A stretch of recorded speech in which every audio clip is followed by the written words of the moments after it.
This footage wasn't supposed to be seen. What you're about to watch is from a classified PvP test environment. No rules, no mercy, just pure survival madness. It looks like Rust, but with higher graphic quality. Raid Zone, a brutal free-to-play spin-off of Once Human that's about to rip the genre wide open, so let's blow the lid off of it. Once Human Raid Zone is a new high-intensity PvP spin-off of the original game Once Human, and today we're going to be checking it out. Thanks so much to Once Human for sponsoring this video. So in Raid Zone, from the very beginning, players will engage in fierce battles, competing against others for survival resources, gathering supplies, crafting equipment, and raiding other fellow players. In the wilderness, everyone is a hunter, and every hunter is also the prey. Only the survivors are truly strong. So I've been playing Once Human Raid Zone, and I have to say, it is a pretty solid experience if you like the PvP action of games. Once Human Raid Zone takes off the cuffs and just kind of lets you do your thing. So yeah, we have a lot to cover with Once Human Raid Zone, guys. Check the video chapters for easy viewing. Also, real quick, guys, Once Human Raid Zone is available right now, so click the link in the description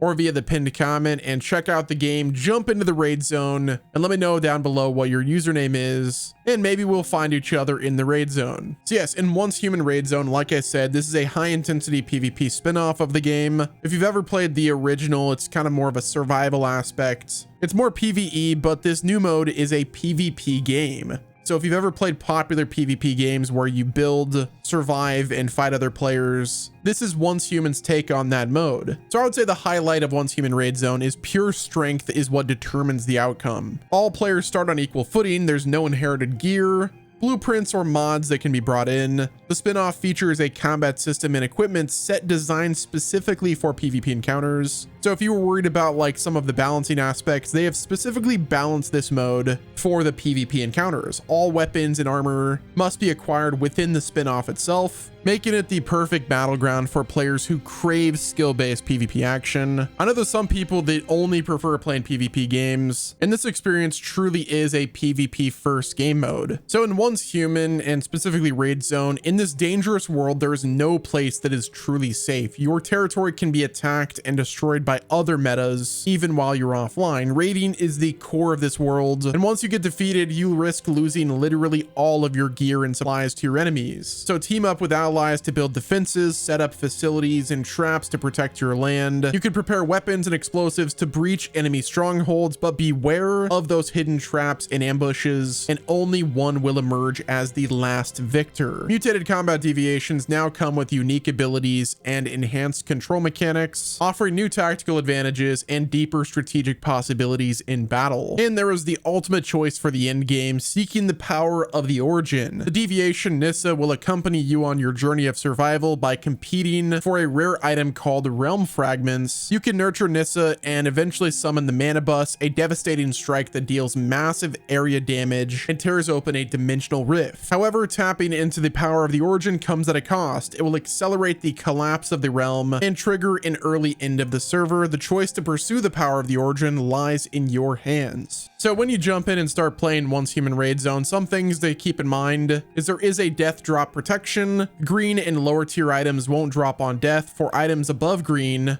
you'll retain 30% of your bullets and healing potions, giving you a chance to bounce back after defeat. So you're not going to like lose like completely everything, but if you keep, you know, getting risky, then you inevitably will. Now, another thing that's really cool is your base will be completely immune to damage daily from 0 to 12 local time of wherever the server is located, ensuring that you have a peaceful offline period. So definitely make note of that. Obviously, like if you aren't on during those times, then you are at risk of, you know, getting raided. So yeah, I would definitely keep that in mind. So yeah, now I'd like to get into some of the tips and tricks for survival once you start playing Raid Zone. For starters, I would say avoiding high area traffic areas, like knowing where to choose your landing spot is really crucial. If you decide to land near like certain loot camps or settlements, that increases the risk of early raids, or not even just a raid, just other players going and trying to attack you while you're trying to like initially gather for resources. So yeah, once again, I would opt for less populated areas to gather your initial resources safely.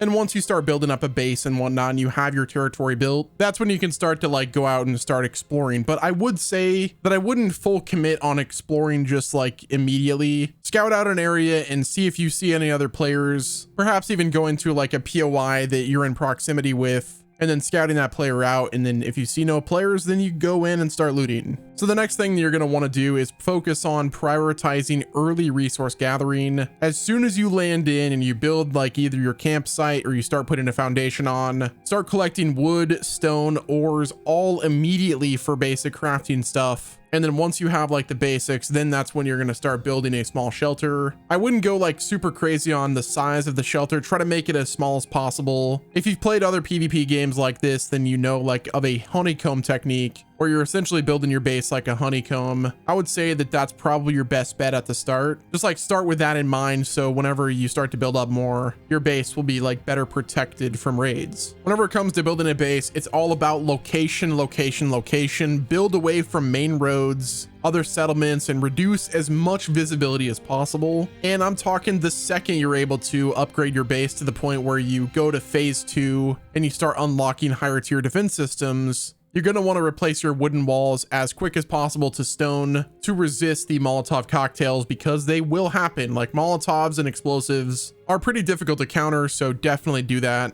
And another thing is ensure that your entire base is fully enclosed. Make sure that there's like no open areas, and utilize that honeycomb technique once you start building. And then in your full base, like you're not going to put everything in every single room. You'll have something in one room, something in another room. So if they're able to break down one wall or maybe even 2 walls, they're not going to break down your entire base without you being there to like fight back. Make the base look like it's impossible to raid, like in terms of it's going to take more resources for them to raid your base than they get out of the raid itself. Now you're also able to use automated turrets and defense systems, which those are unlocked later on. Another tip that I have is you can actually build multiple terminals. You can have up to 3 territory terminals, but obviously like the relocation and fast travel are disabled. So I would say plan the terminal placements like really smart. If you know that you're going to be in a place that's going to get raided, maybe have one of those terminals that's kind of like a throwaway one, or you just place it to like get closer to an area. That way, whenever you start to raid something or someone, you almost have a forward operating base that you can like build at and prepare for whenever you start to raid things. Now, some of the rarest resources in this mode are the realm fragments and other legendary gear. So I would put those in secure crates within your base. So when it comes to the actual PvP, this system in Raid Zone is a skill-based combat system. All players start equal. So it really is going to come down to skill. Unless like you're a new player or whatever, or you're a player that doesn't have like rarer loot, you're going to be at a disadvantage. But as you play more, you will start to collect more loot that makes your time in the raid zone a lot easier. And then another thing that I would say is just try to be friendly at the start. Like try to team up with people that you see in the world. You could use the text chat, and you can even use like the voice chat to team up with people and kind of divide and conquer at the end of the day. Let's say that there's another base that's right next to you. Perhaps try to like, maybe see if they're willing to align with you, or just like work together to take out like a larger enemy and raid a larger target. At the end of the day, the enemy of my enemy is my friend. But don't be so trusting that you're trusting people and then they screw you over, because that will happen. Betrayal is a thing that happens in the raid zone. That's what makes it a truly PvP experience, is like you really can't trust everyone. But if you find a teammate or you find people that you can trust temporarily, it might be a smart move. So some other details that you guys should know whenever it comes to the loot system and other core gameplay aspects. Like I said, survival, construction, and plundering are the central task in this mode. It is a PvP first game mode. There's no safe zones like the main game. All of the loot containers are public with respawn timers. For the lower tier crates, it's 20 minutes. For mid tier crates, it's 1 hour. And then high tier crates is 6 hours. And then the aerial supply drops, which are glowing white, those are the ones that offer legendary gear or higher tier explosives, which will be crucial to whenever you start raiding. Now, if you're playing the game and you're like, well, how do I get these memory chips? Well, memory chips can be obtained by basically every piece of loot. And if you did some looting and you're trying to find out like how you can get some memory chips easy, you can actually break down certain items that you use. And once you like select the item, you could see if it offers memory chips. And if it does, you just select it and then boom, there you go. So yeah, once again, if you're looking for a no rules, high intensity PvP game mode where you will engage in fierce battles, competing against other players for survival resources, gathering supplies, crafting equipment, and of course, raiding fellow players. It wouldn't be Raid Zone without the raids. So yeah, check out Once Human Raid Zone via the link in the description and the pinned comment. Let me know if you guys jump on. My username is Wes Nemo. I'll leave the server information that I joined in the pinned comment as well. And thanks again to Once Human Raid Zone for sponsoring this video, guys. Check them out. Really appreciate their support on the channel. And if you're an active player on Once Human Raid Zone, let me know if you learned something new.